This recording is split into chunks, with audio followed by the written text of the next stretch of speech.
இந்த கேஸ் வந்து சென்னை கோபாலபுரம்ல இருந்து நமக்கு ஃபைல் ஆன கேஸ். இந்த கேஸை நம்ம யாரும் அவ்வளவு சீக்கிரம் மறந்துக்க மாட்டோம். 15 நாளைக்கு முன்னாடி இந்த கேஸ் நமக்கு வந்திருந்தது.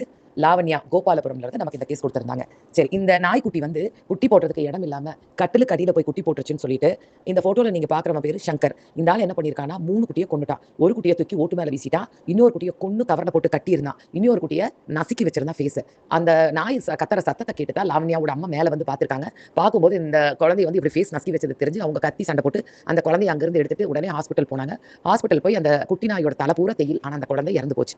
ஸோ இப்போ இந்த கேஸ் வந்து நம்ம கிட்ட வந்ததுக்கு அப்புறம் அட்வொகேட் சுபாஷினி அவங்கள வச்சு நம்ம இந்த கேஸை எஃப்ஐஆர் ஃபைல் பண்ணோம். எஃப்ஐஆர் ஃபைல் ஆனோடனே இவன் வந்து பெயில வெளியில வந்துட்டு தெனாவிட்டா சுத்திட்டு இருந்தான். இன்னைக்கு என்ன ஆயிடுச்சு, அந்த குழந்தையெல்லாம் மிச்ச 3 குழந்தைங்க இருக்குதுங்க. இந்த அம்மா குழந்தையெல்லாம் லாவண்யா அவங்க அம்மா தான் டேக் கேர் பண்ணி பார்த்துட்டு இருக்காங்க. இன்னைக்கு காலையில தான் அந்த குழந்தைங்க வந்து கண்ணு திறந்திருக்காங்க.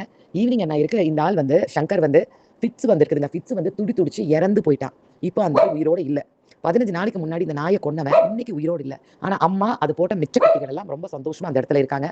அதுக்குள்ள மனுஷன் எத்தனை ஆட்டம் கட்டுறானப்பா. இன்னைக்கு இருக்கிறோம், நாளைக்கு இல்ல. இந்த ஒரு உண்மை தெரிஞ்சு கூட இவ்வளவு ஆட்டம் கட்டிட்டு நாய்களை கொடுமைப்படுத்தினதுக்கு ஆண்டவன் எவ்வளவு சீக்கிரத்துல கூலி கொடுத்துருக்காங்க பாருங்களேன். அந்த அம்மா நாயே அதுக்கு முன்னாடி செக்ஷுவல் ஹராஸ்மெண்ட்டும் நிறைய பண்ணியிருக்கான் இந்த சங்கர்.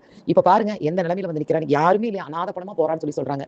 கோபாலபுரம்ல யாராச்சும் நியர்பைல இருந்தாங்கன்னா நீங்க தாராளமா அந்த சங்கரோட பாடி எடுக்கிறது எல்லா ஈமச்சடங்களும் நீங்க நேரில் பார்க்கலாம். ஒரு வாயில்லாத ஜீவனை சித்திரவாத பண்ணவனோட வாழ்க்கை இப்படிதான் போகுதுங்கிறது ஒரு நல்ல உதாரணங்க இது.